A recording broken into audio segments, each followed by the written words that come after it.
मैं ये बात वाज़ेह कर दूं, 9 मई से इन इंतखाबात के मैनिपुलेशन का आगाज हुआ है। और आप तफरीक देखें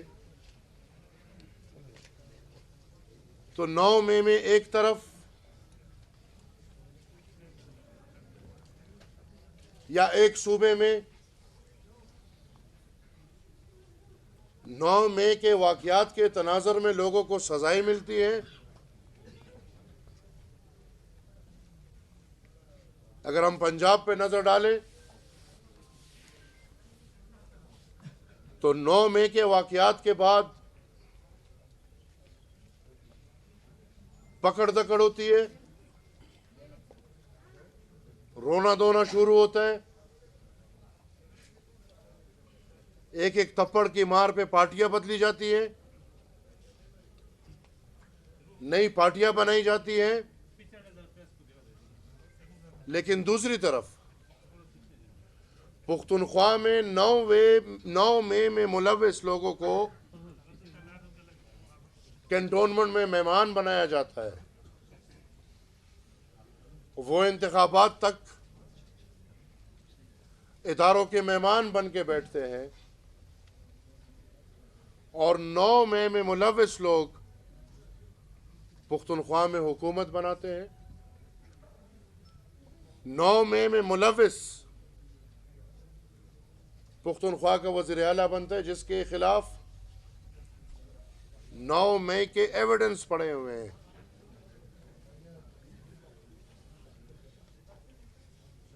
हम तब भी बोल रहे थे, हम आज भी बोल रहे हैं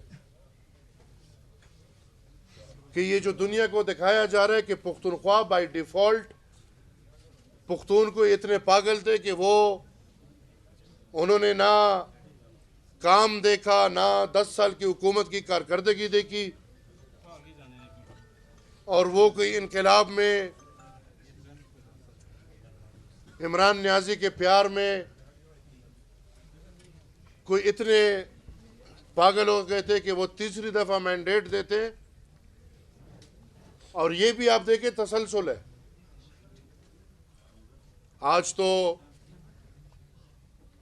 चीख रहे हैं फॉर्म 45 और फॉर्म 47 का, रोना रो रहे हैं।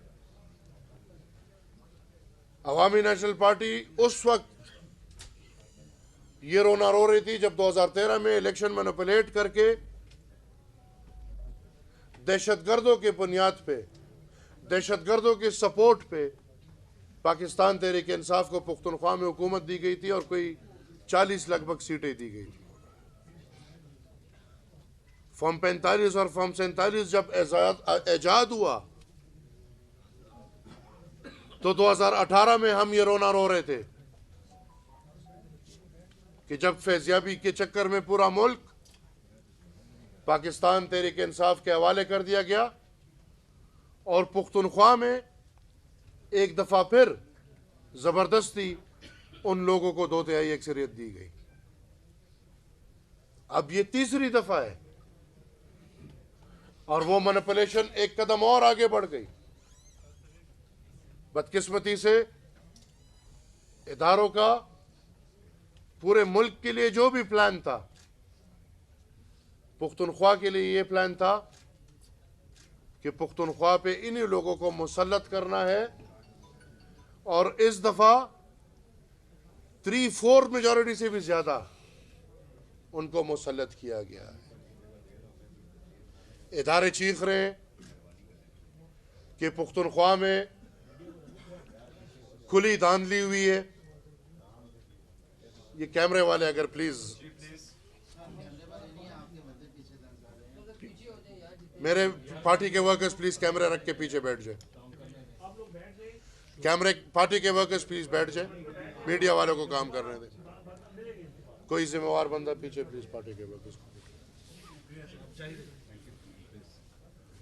हमने क्यों आंखें बंद की हुई है? यहां पे लोग जाली फॉर्म 45 निकाल के घूम रहे हैं और पूरे मुल्क का सत्यानाश कर रहे हैं। जहाँ पे पुख्तनख्वा में इंटरनेशनल इदारे कह रहे हैं कि 70 से 75% इलेक्शन में धांधली हुई है, उस पर कोई नज़र नहीं रख रहा। उसको उल्टा जुनून कहा जाता है, उसको प्यार कहा जाता है। तो ये कैसा जुनून है जो कराची में MQM को नहीं खा पाया, बल्कि MQM जो है आपके सामने है। ये कैसा जुनून है जो सिंध में नहीं है? ये कैसा जुनून है जो बलूचिस्तान में नहीं है? ये कैसा जुनून है जो पंजाब में ख़त्म है, लेकिन ये जुनून पुख्तनख्वा में ख़त्म होने का नाम नहीं ले रहा? हक़ाइक़ इससे अलग है। ये इलेक्शन तो नाम ही नहीं ले सकते, सिलेक्शन भी बुरा लगेगा, बल्कि ये बिल्कुल हमारी एस्टैब्लिशमेंट का एक बिजनेस मॉडल लग रहा है। अभी इन इलेक्शन को कराने में पाकिस्तान के खजाने से अरबों रुपए लगे हैं, और इन इलेक्शन के तकमील तक क्यों लोग अभी तक चुप है? और लोगों से मेरा मुराद जो जिम्मेवार लोग हैं। आज हाफिज साहब क्यों चुप है?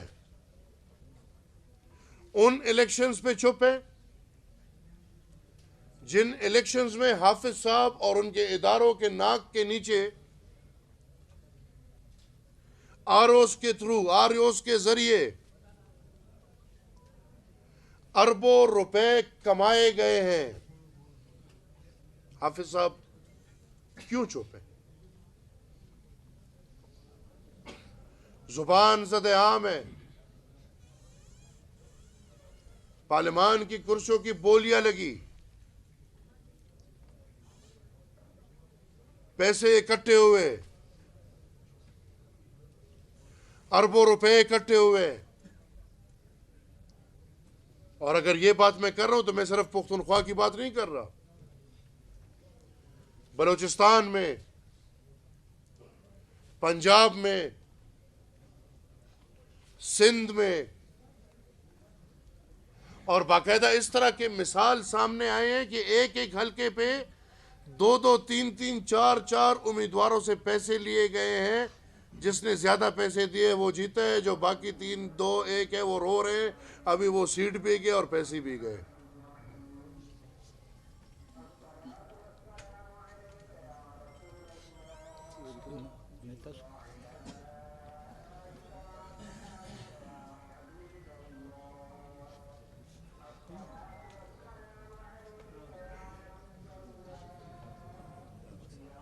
इस्लामाबाद के इस शहर, जिधर मैं दोहराऊंगा, जहाँ हमें लग रहा है कि इस शहर को पाकिस्तान के दूर दराज की आवाज़ सुनाई नहीं दे रही, या उस पे चुप है, या नज़रियाती तौर पे, फिक्री तौर पे हम और आप इस्लामाबाद में पुख्तनख्वा और बलूचिस्तान के वो मखसूस शिकायत पाकिस्तान को ना पहुंचाते हैं, और ना पाकिस्तान में, इस शहर में वो आवाज़ें गूंजने देते हैं। अवामी नेशनल पार्टी की एक कोशिश है आज कि वो आवाज़ इस्लामाबाद तक पहुंचाए।